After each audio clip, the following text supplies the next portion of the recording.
एक सेकंड के लिए रुक जाइए। कड़क चाय की प्याली हो, त्योहारों पर बनने वाली मुंह में घुलने वाली मिठाई हो, या फिर शाही बिरयानी, हरी इलायची के बिना हर शानदार डिश का स्वाद फीका लगता है। इसे यूं ही मसालों की रानी नहीं कहा जाता। क्या आप जानते हैं कि केसर के बाद इलायची दुनिया का दूसरा सबसे महंगा मसाला है? लेकिन क्या आपने कभी सोचा है कि इतनी शानदार खुशबू वाली ये छोटी सी इलायची आखिर आती कहां से है? क्या ये किसी पेड़ की टहनी पर सेब की तरह लगती है, या जमीन के अंदर आलू की तरह उगती है? और आखिर ये इतनी महंगी क्यों होती है? आज हम बहुत ही आसान भाषा में जानेंगे कि कैसे पहाड़ों के घने जंगलों में उगने वाला एक छोटा सा हरा फल कई मुश्किलों से गुजरकर और सूखकर आपके किचन की खुशबूदार इलायची बन जाता है।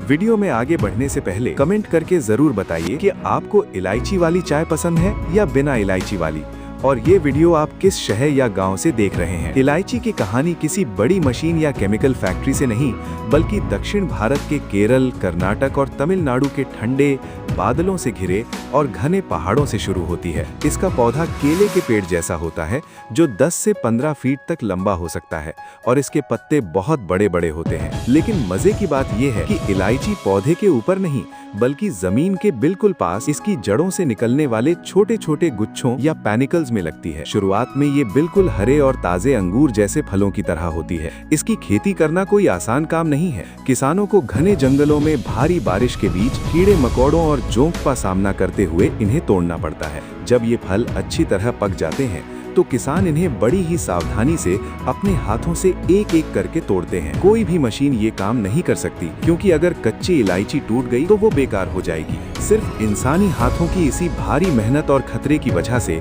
इलायची बाजार में इतनी महंगी बिकती है। खेतों से तोड़ने के बाद इन ताजी हरी इलायचियों को बोरियों में भरकर प्रोसेसिंग प्लांट में लाया जाता है। पहाड़ों की मिट्टी और धूल हटाने के लिए सबसे पहले इन्हें साफ पानी से अच्छी तरह धोया जाता है। इसके बाद शुरू होता है सबसे जरूरी और नाजुक काम, इलायची को सुखाना। अगर इसे सीधे खुली धूप में सुखा दिया जाए तो इसका सुंदर हरा रंग उड़ जाएगा, ये सफेद पड़ जाएगी और इसके अंदर का सारा खुशबूदार तेल हवा में उड़ जाएगा। इसलिए इसका हरा रंग और असली खुशबू बचाने के लिए इसे एक खास तरह के बंद कमरे या ड्रायर क्योरिंग चेंबर में सुखाया जाता है। इन कमरों में पाइपों के जरिए हल्की गर्म हवा छोड़ी जाती है। ये बिल्कुल वैसा ही है जैसे सर्दियों में हम रूम हीटर चलाते हैं। अगले 18 से 24 घंटे तक इस हल्की गर्म हवा में इलायची आराम से पकती है। इस दौरान तापमान का बहुत ध्यान रखा जाता है। 24 घंटे बाद इलायची के अंदर की नमी पूरी तरह खत्म हो जाती है और वो बिल्कुल वैसी ही कड़क बन जाती है जैसी हम बाजार में देखते हैं। सूखने के बाद इलायची को बाहर निकाला जाता है, लेकिन इसके ऊपर अभी भी छोटे छोटे डंठल या टेल्स लगे होते हैं। इन्हें हटाने के लिए इलायची को एक बहुत ही साधारण सी पॉलिशिंग मशीन में डाला जाता है। ये मशीन इलायचियों को आपस में धीरे धीरे रगड़ती है, जिससे वो एकदम साफ, गोल और चिकनी हो जाती है। इसके बाद आता है छटाई का काम। बाजार में सारी इलायची एक भाव नहीं बिकती। इन्हें बड़ी बड़ी वाइब्रेटिंग छलनियों के जरिए उनके साइज के हिसाब से अलग किया जाता है। जो इलायची साइज में सबसे बड़ी यानी लगभग 8 mm और गहरे हरे रंग की होती है, उसे सबसे अच्छी या प्रीमियम क्वालिटी माना जाता है, जो विदेशों में एक्सपोर्ट होती है या महंगे डिब्बों में पैक होती है। जो इलायची साइज में छोटी होती है या टूट जाती है, उसे पीसकर इलायची पाउडर बना लिया जाता है या फिर चाय पत्ती की कंपनियों को बेच दिया जाता है।